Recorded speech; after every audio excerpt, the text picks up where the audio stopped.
Dear learners, rule 17-এ আমরা শিখাবো একটা কমপ্লেক্স অথবা কম্পাউন্ড সেন্টেন্সের একটি অংশ পাস্ট টেন্স থাকলে অপর অংশ কেমন হবে এই বিষয়ে।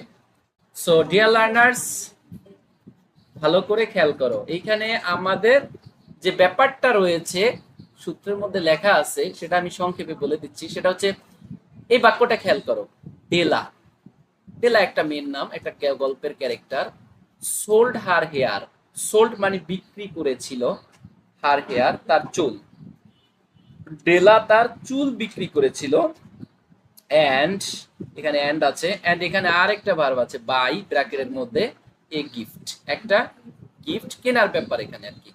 তাহলে দেখো তো এইখানে সাবজেক্টের পরে ভিটু আছে, রাইট? সোল্ড হচ্ছে সেল ভার্বের ভিটু, সেল ভার্বের ভিটু হচ্ছে সোল্ড, মানে সোল্ড মানে বিক্রি করেছিল, ভিটু পাস্ট টেন্স। তাহলে আমরা দেখতে পাচ্ছি যে এন্ড এর পূর্বের অংশ পাস্ট টেন্স।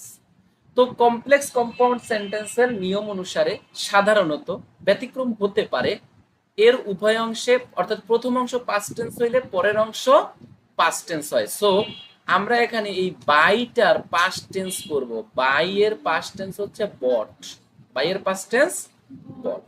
সো আমরা এইখানে এই বাইটা বট হয়ে যাবে। তাহলে পুরো বাক্যটা হবে, Della sold her hair and bought a gift.